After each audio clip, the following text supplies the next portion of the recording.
अस्सलाम वालेकुम वरहमतुल्लाहि वबरकातुहू। उम्मीद है आप अपने घरों पे सेफ होंगे।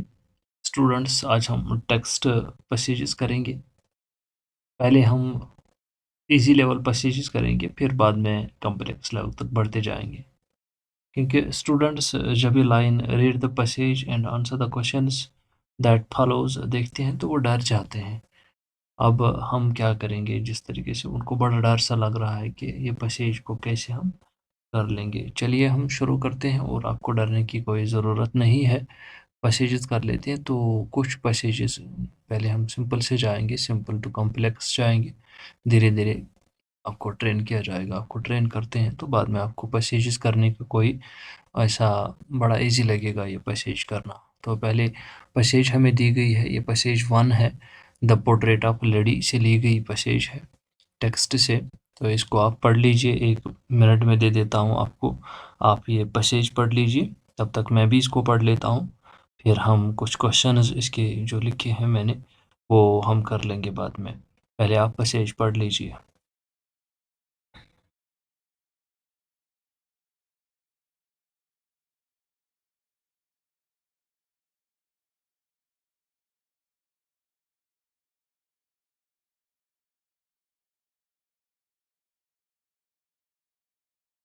हाँ जी, देख लीजिए, अब हम खुद पढ़ लेंगे पैसेज को। Read the passage that given below and answer the questions that follow. People said that she had once been young and pretty and had even had a husband, but that was hard to believe. My grandfather's portrait hung above the mantelpiece in the drawing room. He wore a big turban and loose-fitting clothes. His long white beard covered the best part of his chest, and he looked at least 100 years old. He did not look the sort of person who would have a wife or children. He looked as if he could only have lots and lots of grandchildren.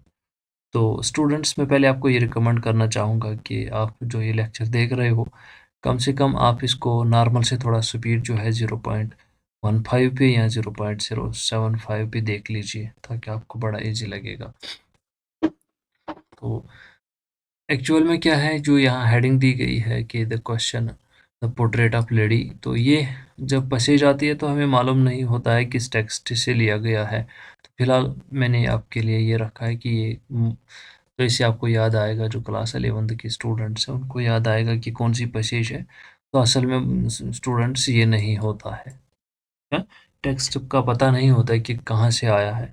कोई भी text हुआ होगा जो आपसे पूछा जाएगा, लेकिन class 11th की बात अगर हम करते हैं तो उनका जो टेक्स्ट है उन्हीं की किताब से लिया जाएगा और उनको उसी में से क्वेश्चंस आ जाएंगे। फिलहाल हमारे पास ये टेक्स्ट है। आपको तो जिन्होंने पढ़ी है उनको मालूम है, जिन्होंने नहीं पढ़ा है तो मैं उनके लिए इसको थोड़ा सा मीनिंगफुल बना लेता हूँ, थोड़ा सा मीनिंग्स दे देता हूँ ताकि उनको पता चलेगा क्या है इसमें। लोग क्या कहते हैं, that she had once been young and pretty. लोग कहते हैं कि कोई यंग थी और बड़ी खूबसूरत थी, and had even husband, and even had husband, और उसका हस्बैंड भी हुआ करता था। But that was hard to believe, लेकिन ये बड़ा मुश्किल था भरोसा करना इस चीज़ पे कि उसका हस्बैंड था। माई ग्रैंड फादर्स पोर्ट्रेट, दूसरी बात यहाँ से उठती है, यहाँ तक एक बात ख़त्म हो जाती है। पहली बात है, लोग कहते हैं कि बिलीव करना बड़ा मुश्किल है कि वो यंग खूबसूरत थी और हस्बैंड था उसका।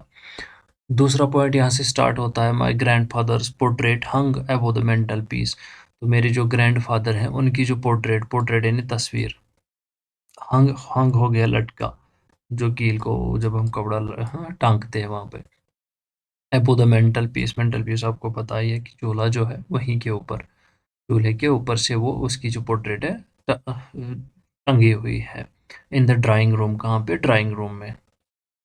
ही वोर a big turban and low fitting clothes, तो उसमें लगा हुआ था, उसने पहने हुए थे बड़ा सा टर्बन और लूज फिटिंग वाले क्लोथ्स उसने पहने हुए थे। His long white beard covered the best part of his chest, उसकी जो दाढ़ी थी, लॉन्ग यानी सफ़ेद लंबी सफ़ेद दाढ़ी जो उसकी थी, वो उसका जो चेस्ट तक वो लंबी थी, तो वो उसको कवर कर रही थी उसकी चेस्ट को। And he looked at least 100 years old, और ये लग रहा था कि वो 100 साल के आदमी हैं। He did not look the sort of person, वो इस तरीके से ऐसे आदमी नहीं लग रहे थे। हु वुड हैव, जिसको ऐसे लग रहा था कि उसकी पत्नी या उसके बच्चे होंगे। He looked as if he could only have lots and lots of grand children, ऐसे लग रहा था कि उसको बहुत से ग्रैंड चिल्ड्रंस होंगे। तो ये छोटी सी पैसेज थी। इसमें आपको क्या करना है, जैसे मैंने पढ़ा, जैसे मैंने अंडरलाइन किया है, इस तरीके से आप अंडरलाइन कर लीजिएगा। मैं थोड़ा सा इसको हटा लेता हूँ, थोड़ा सा ऊपर हम टेक्स्ट को देख लेंगे, या जो क्वेश्चन जो फॉलो करते हैं तो क्वेश्चन हम देख लेंगे क्वेश्चन क्या है। तो हमारा क्वेश्चन नंबर 1 जो है, describe the author's grandfather's portrait. तो आथर की जो ग्रैंडफादर्स है, आथर उसका जो ग्रैंडफादर है उसकी पोर्ट्रेट को हमें डिस्क्राइब करना है। तो पोर्ट्रेट को डिस्क्राइब करना ये है कि पहले हमने अभी मैंने किया था जो अंडरलाइन, तो मैंने पोर्ट्रेट का भी अंडरलाइन किया था। अब ये खुद कहता है, अब क्वेश्चन है आथर्स ग्रैंडफादर। तो हमें आंसर में सबसे पहले ये ध्यान रखना है किसका करना है। यहाँ पे जो है माई, ये माई पहले हमें पता चल रहा है कि माई यहाँ ये जिसके बारे में बताया जा रहा है आथर कह रहा है। अभी हमने मालूम नहीं है माई कौन है, यहाँ पे पता चलता है ये आथर का है। ठीक, तो आथर्स, तो हमें आंसर में क्या लिखना है, द आथर्स ग्रैंडफादर्स पोर्ट्रेट। ठीक, माई इसके बजाय the author's grandfather's portrait hung above the mental peace in the drawing room. ठीक, उसके साथ में क्या जोड़ना है, ही वोर a big turban and lows fitting clothes. ठीक, ये था question. His long white beard covered the best part of his chest and he looked at, यहीं तक तो हमारा पहला आंसर आता है। उसके बाद क्वेश्चन नंबर 2 जो है, what was hard to believe for the author, author के लिए क्या मुश्किल था जिस पे वो भरोसा करे। तो यहाँ हमने अंडरलाइन किया था हार्ड टू बिलीव। अब क्या था हार्ड टू बिलीव, तो ये भरोसा करना था बड़ा मुश्किल कि वो प्रिटी और यंग थी और ऐसा उसका हस्बैंड था, ये बड़ा मुश्किल था। तो क्या था, it was very hard to believe that she had young and pretty and had even a husband। Okay, थोड़ा सा रद्द बदल करना है तो आंसर यहाँ से आ जाता है इसका। उसके बाद में क्वेश्चन नंबर जो थर्ड है, पहला किया थोड़ा, why did grandfather look as if he could only have grand children, ऐसे क्यों लग रहा था कि उसका जो दादा है कुड ओनली हैव, शायद ही उसको होंगे। तो जब हम आंसर को देख लेंगे तो यहाँ से हमने पता चलता है कि जो लग रहा था वो एटलीस्ट 100 ईयर्स के लग रहे थे। ही डिड नॉट, उस टाइप के पर्सन नहीं लग रहे थे कि उसको कोई बच्चे या वाइफ होगी। तो यहाँ से हम कर लेंगे इसका answer is long long long beard, जिसको नहीं कोई आएगा क्योंकि मैंने आंसर रखे हैं नीचे लिख के, तो फिर आप स्क्रीनशॉट कर लीजिएगा। तो फिलहाल मैं ऐसे बताता हूँ, अगर किसी बच्चे को नहीं आता है तो वो ऐसे करके लिख लेगा answer. His a long white beard covered the best part of his chest and he looked at least 100 years old. He did not look that, so he looked the sort of person who would have only a children. So he fit is, he looks as if he could only have, so he fit is, क्या यहाँ answer है, फिर so he as if he could only have children। ठीक है, तो यहाँ तक हमारा इसका आंसर आ जाता है यहाँ तक। फिर तो क्वेश्चन नंबर 4 जो है क्या है, where was the portrait of the author's grandfather hung, तो कहाँ पे जो उसकी पोर्ट्रेट थी टंगी हुई थी। तो यहाँ पहले ही लिखा था, यहाँ हमने पोर्ट्रेट का जब देखा था तो पोर्ट्रेट को मैंने अंडरलाइन भी किया था। तो उसकी जो पोर्ट्रेट है वो कहाँ पे, माई ग्रैंडफादर, तो यहाँ के लिखने लिखने हमें द ग्रैंडफादर, हाँ, the author's grandfather's portrait was hung, हाँ कहाँ पे लिखा है, hung above the mantel, the portrait hung above the mental peace, यानी कि यहाँ से यहाँ तक इसका ड्राइंग रूम में। तो फिर है हमारे यहाँ question, frame sentence with the sort with the words that follow. जो सेंटेंस है यहाँ पे बच्चे जो हैं वो गलती करते हैं और उनको प्रॉब्लम हो जाती है कि उनको लग रहा है कि शायद मीनिंग भी देने हैं। देखो क्या लिख रहा है, फ्रेम सेंटेंस, सेंटेंस फ्रेम कीजिएगा जो फॉलोइंग वर्ड्स है। मीनिंग तो नहीं मांग रहा है क्योंकि इसका मीनिंग हमने नहीं देना है, तो ये आप ध्यान रख लीजिएगा कि क्वेश्चन कैसे है और कैसे आंसर देना है इसको, क्योंकि क्वेश्चन जो पूछ रहा है उसका वैसे ही आंसर दे दीजिए, हमें सिर्फ फ्रेम करना है उसका ये। तो अब जिस बच्चे को पता है बिलीव का मीनिंग तो वो आराम से करेगा, जिसको पता नहीं है तो वो फंस सकता है यहाँ पर। क्योंकि क्वेश्चन इसने सिर्फ ये कहा है कि इसका फ्रेम दे दीजिए सेंटेंस बना के, तो डायरेक्टली उठा लीजिए ना इधर से, यहाँ से उठा लीजिए आप। शी से। शी कौन है? Grand mother. It was very hard to believe that grandmother was once been young and pretty.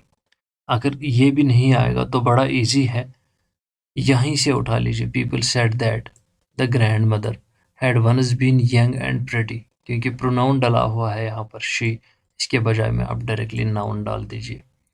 People said that grand mother, जो भी उसका नाम है, had once been young and pretty and had even husband, but that was hard to believe. बस आपको believe को sentence में लाना था तो बिलीव आ गया ये सेंटेंस में। उसके बाद में आपको सॉर्ट लाना है सेंटेंस में।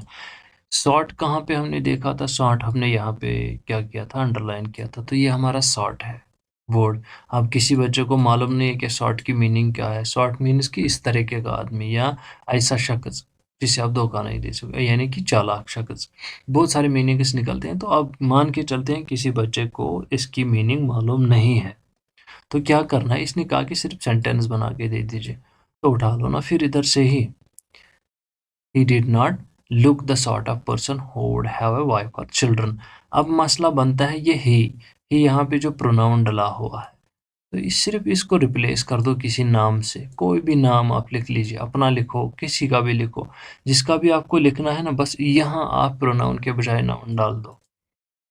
कोई भी नाउन डाल दीजिए आप, तो आपका सेंटेंस कंप्लीट हो जाएगा। इस तरीके से जो ये पोइम है या ये जो टेक्स्ट है या इसका जो हमने पैसेज है, इसके आंसर्स ऐसे आ जाते हैं। जिस बच्चे को भी नहीं आता है, अगर वो इस तरीके से करेगा, अगर पैसेज के आपके 5 मार्क्स हैं, इस तरीके से करोगे तो 4.5 कहीं नहीं जाते हैं।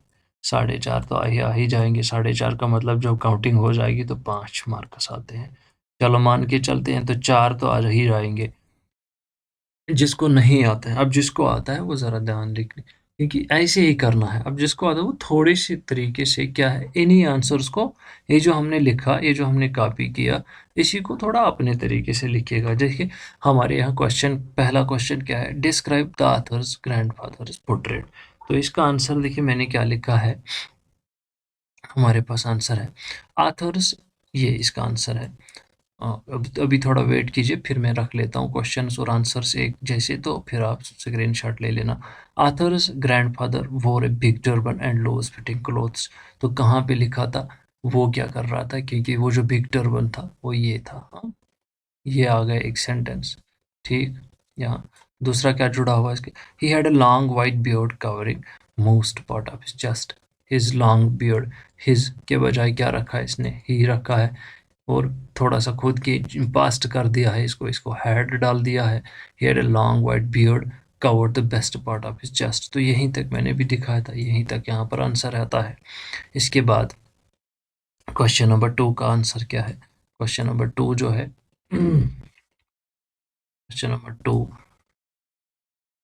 What was hard to believe for the author. क्या उसके लिए, ये देख लीजिए इसका आंसर क्या है। It was hard to believe for the author, क्या? That his grandmother could have been young and pretty। तो ये यहाँ पर था। People said that she had once been young and pretty and it was very hard to believe। तो क्या था question हमारे पास, क्या था?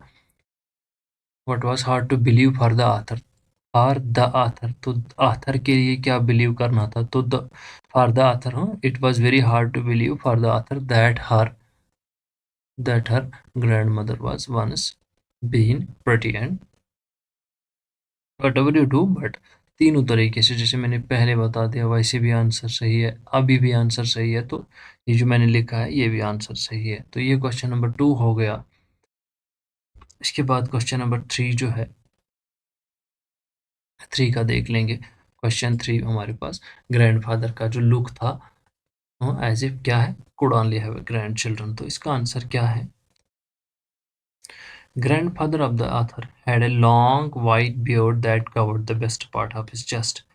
तो उसके जो ग्रैंडफादर थे उसकी बड़ी लंबी दाढ़ी थी जो चेस्ट था। He looked at least 100 years old. बिल्कुल वो ऐसे लग रहे थे कि जैसे 100 years के हैं। He seemed fit only to be a grand, वो लग रहा था कि वो ग्रैंडफादर हैं, लग रहा था। सीम्ड फिट ओनली, ऐसे लग रहा था। तो यही तरीके से, यही हमने ऊपर पहले जब मैंने आंसर दिए बना के, तो बिल्कुल इसी तरीके से वो है। अब यहाँ पर क्या है, थोड़ा सा दिमाग को ठीक ठाक थोड़ा सा दिमाग चला के सेंटेंसेस को कट शार्ट करके बड़ा इजीली बना लिया है अपने हिसाब से। अब जिस बच्चे को नहीं आता है इतना सा, जो मैंने पहले दिखा दिया वो बिल्कुल इस तरीके से कीजिएगा, आपका आंसर भी बिल्कुल सही है। तो क्वेश्चन नंबर 4 क्या है? हाँ, क्या है? Where was the portrait of the author's grandfather hanging? तो पोर्ट्रेट कहाँ पे हैंगिंग थी? तो क्वेश्चन का आंसर क्या है? The grandfathers portrait was hanging above the mental peace in the drawing room. देखिए क्या करना है बच्चों, जो क्वेश्चन होता है बस क्वेश्चन को पहले गौर से देख लीजिए, पहले गौर से इसको पढ़ लीजिए, फिर आपको आंसर मिल ही जाता है, क्योंकि हमने पहली ही पैसेज पढ़ी होती है। उसके बाद सेंटेंस को फ्रेम करना है, जैसे यहाँ हमारे पास बिलीव है, believe, we should believe in God. ठीक, जैसे भी आप लिखोगे बिलीव को, जैसे मैंने दिखा दिया, आपको ये चीज़ें मालूम नहीं है तो वो इस तरीके से कर लीजिए जैसे आपने पहले मैंने दिखा दिया, क्योंकि वो यूनिवर्स का क्रिएटर है। अब है सॉर्ट। सॉर्ट तो किसी को मीनिंग नहीं है, लेकिन किसी को मीनिंग पता है, वो क्या करेगा? Nawab is not a sort of man. Nawab इस जैसे आदमी नहीं है जिसको आप डिस्करेज बड़े इजीली करोगे। तो ये था हमारा पैसेज। तो इस तरीके से आप पैसेज को कर सकते हो। 3 तरीके से मैंने आपको बता दिया किस तरीके से पैसेज को आप कर सकते हो, उसका आंसर दे सकते हो। देखिए देखिए स्टूडेंट्स, पैसेज के कुछ रूल्स होते हैं, तो अभी मैं थोड़े से बताता हूँ। तो जो पैसेज सेकंड होगी हमें, तो वहाँ मैं और भी बताऊँगा, क्योंकि धीरे-धीरे हम पैसेज के सारे रूल्स भी पढ़ेंगे और पैसेज करने के तरीके जो है वो कर लेंगे। यहाँ पे थोड़ा-सा मैंने ईज़िली बता दिया है कि पैसेज का क्या है। जब आप पैसेज देखेंगे, जब आपके पास टेक्स्ट होगा तो आप क्या करेंगे? आप ये करेंगे, सबसे पहले क्या है कि आप जो, या तो आप क्वेश्चंस जो हैं, क्वेश्चंस के ऊपर पहली नज़र दौड़ाएँ। क्वेश्चन क्या-क्या पूछा है, तो आपके ज़हन में यहाँ पे पोर्ट्रेट आता है। दूसरा आपको यहाँ पे बिलीव आता है। ये कुछ ख़ास पॉइंट्स हैं जिनके बारे में आपको नॉलेज हासिल करनी है। उसके बाद में आपके यहाँ ग्रैंडफ़ादर के बारे में, लुक के बारे में पूछा जाता है। उसके बाद में आपको पोर्ट्रेट कहाँ पे हैंग करती है, हैंगिंग कहाँ पर है। तो फिर ये सेंटेंसेस, ये 2-4 वर्ड जब आपके ज़हन में है, तो ये 4 वर्ड्स आप इधर देख ले लीजिए। आपके पास पोर्ट्रेट यहाँ पे है, हैंग यहाँ पे है, बिलीव यहाँ पर है। ठीक है? तो इस तरीके से ये, उसके बाद जब आप पैसेज पढ़ेंगे तो जो-जो भी आपको इम्पोर्टेंट पॉइंट लगेगा उसको अंडरलाइन कीजिएगा। जैसे यंग एंड प्रेटी है, उसके हस्बैंड की, फिर आप बिलीव को कर लीजिएगा। उसके बाद आपके यहाँ मेंटल पीस का है, टर्बन लूज़ फिटिंग क्लॉथ्स हैं, व्हाइट बियर्ड है, जैसे 100 इयर्स का है। तो ये कुछ इस तरीके से, ये look that sort of person, और क्या है, ये जो चीज़ें हैं, तो ये अंडरलाइन करके इसको पढ़ लीजिए तो आंसर आ जाएगा। जैसे मैंने पहले पहले ही आपको दिखा दिया कि किस तरीके से आप आंसर करेंगे।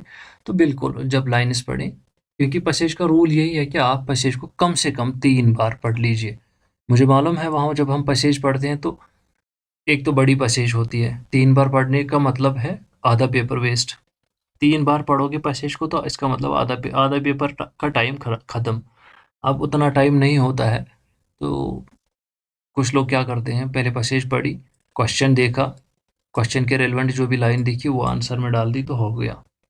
अब ईज़ी वे क्या है, क्वेश्चन के मेन पॉइंट्स देखो मुझे क्या देना है, फिर आंसर करते जाओ। आंसर क्वेश्चन जितना पूछेगा उतना आंसर ढूँढ लो। ये क्वेश्चन अगर 3 बार नहीं, कम से कम 2 टाइम्स आपको पढ़ना ही पढ़ना है। 2 टाइम्स भी नहीं, अगर एक ही टाइम के पढ़ते हो, क्योंकि किसी को ग्रैस्पिंग पावर जल्दी ज़्यादा होता है, वो जल्दी पिकअप कर लेता है, तो क्वेश्चंस पढ़ लीजिए, उसके बाद आपको आंसर्स आते जाएँगे। तो ये तरीका था। अब कल जो नेक्स्ट लेक्चर होगा उसमें हम पैसेज सेकंड कर लेंगे। अभी के लिए इतना है।